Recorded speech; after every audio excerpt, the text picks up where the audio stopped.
સુરતના જય શ્રીરામ ટેક્સટાઇલ માર્કેટમાં લાગી આગ। સુરતના કાપડ ઉદ્યોગના હૃદયમાં લાગેલી આગથી ફરી એકવાર વેપારીઓમાં ચિંતા વધી ગઈ છે। સુરત શહેરના સહારા દરવાજા વિસ્તારમાં આવેલા પ્રખ્યાત જય શ્રીરામ ટેક્સટાઇલ માર્કેટમાં આજે અચાનક આગ લાગી હતી, જેના કારણે વ્યાપક ગભરાટ ફેલાયો હતો। આગ બજારના છઠ્ઠા માળે એક વેરહાઉસમાં લાગી હતી। આગ ઝડપથી ગંભીર સ્વરૂપ ધારણ કરી રહી હતી, જેના કારણે ધુમાડાના ગોટે ગોટા આકાશમાં છવાઈ ગયા હતા। છત પાંદડાઓથી ઢંકાઈ ગઈ હતી, જેના કારણે ધુમાડો બહાર નીકળતો ન હતો, જેના કારણે ફાયર ફાઇટર્સને આગ ઓલવવામાં મુશ્કેલી પડી રહી હતી। ઘટનાના સમાચાર મળતા જ સુરત ફાયર વિભાગની મોટી ટીમ ઘટનાસ્થળે પહોંચી ગઈ। Deputy chief fire officer SD. ધોબીના જણાવ્યા અનુસાર 10મી વધુ ફાયર સ્ટેશનની ટીમો તૈનાત કરવામાં આવી હતી।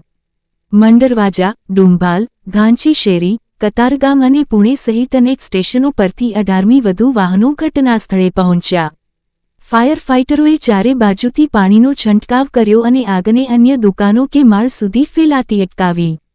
અંદાજે 1.5 કલાકની મહેનત બાદ ફાયર વિભાગ આગને સંપૂર્ણપણે કાબૂમાં લેવામાં સફળ રહ્યું। આગ હાલમાં કાબૂમાં છે અને કુલિંગ કામગીરી ચાલી રહી છે। સદનસીબે આગ વધુ ફેલાઈ ન હતી, જેના કારણે કોઈ મોટી જાનહાનિ કે નુકસાન થતું અટકાવ્યું હતું। જો કે જે વેરહાઉસમાં આગ ટેક્સટાઇલ માર્કેટ ફાયર લાગી હતી ત્યાં સંગ્રહિત કાપડ સંપૂર્ણપણે નાશ પામ્યું હતું। આગનું ચોક્કસ કારણ હજુ સુધી જાણી શકાયું નથી। એવી શંકા છે કે શોર્ટ સર્કિટને કારણે આગ લાગી હશે અને તપાસ ચાલી રહી છે। બ્યુરો ચીફ સુનિલ ગાંજાવાલા માં લાવી દીધી છે। 3 જણા લોકો લિફ્ટમાં ફસાઈ ગયા હતા, એને પણ સેફ રીતે કાઢી લેવામાં આવે છે। કોઈ પણ કેઝ્યુઅલિટી નથી અત્યારે, ને પ્રાથમિક કારણ જોતા અત્યારે એવું લાગે છે શોર્ટ સર્કિટના હિસાબે આ આગનો બનાવ બન્યો હતો। અત્યારે પ્રાથમિક અમારી જે ફરજ છે, અત્યારે કુલિંગની કામની પ્રક્રિયા ચાલુ છે। છેલ્લા 2-3 વખતથી કુલિંગની કામની પ્રક્રિયા અમે પૂરી કરીને જઈએ છીએ ને પછી પાછી આગ લાગે છે।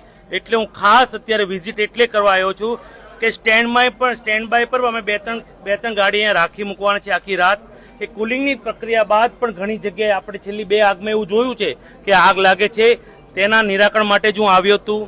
પતરાની વાત કરું તે તપાસનો વિષય છે, જે કંઈ હોય નિયમ અનુસાર કાયદેસરના અમે પગલાં ભરીશું।